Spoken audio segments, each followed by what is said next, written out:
Hey guys, welcome back. So in this lecture we are going to discuss about the required security measures that should be taken care of before accessing the deep dark web. How to surf safely on the deep dark web? Well, actually, to prevent our devices from any kind of malwares or any type of leak, it can be files leak or location leak. The given steps are very important. So let's discuss them. Browser settings. Actually, the Tor browser has a quite strong security feature. So the first layer of the security is always the Tor browser. We deeply discussed about the Tor security settings and installing Tor sessions previously in this course. You need to block any type of script, maybe it Java or JavaScript, because they play a key role in interaction between the device and the website. Secondly, you need to block the automatically download setting, which is default, and shift to ask before downloading. This can be very useful when device try to install certain files like cookies without asking permissions for it. And lastly, you need to deny all the services like location or data, which the browser asks sometimes. It can leak your data and location. For more details and practical execution, you can rewatch the installing Tor video up in the course. VPN. The Tor has an inbuilt VPN. It changes your location automatically as you open the browser.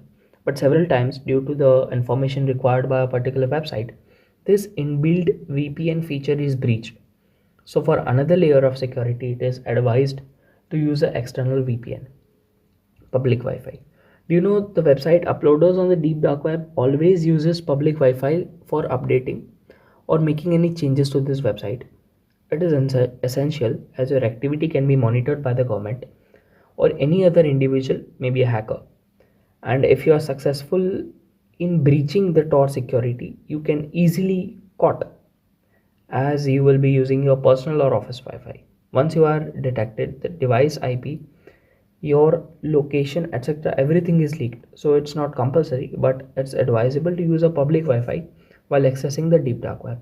Tails, the Amnesiac Incognito Live System. Actually, we had a whole lecture on this topic.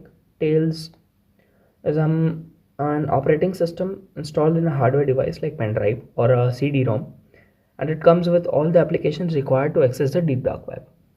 And its main plus point is it does not store any kind of files.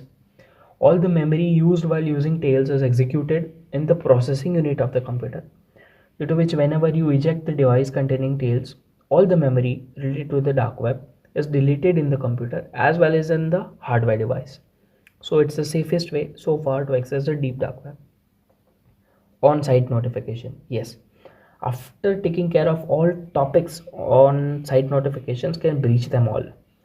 For the websites on the surface web, it's common to ask for cookies or any kind of data usage, but in the case of dark web, it can be very harmful. Once you accept the cookies policy of a website, it can download and store any malicious file, which ultimately invite hackers.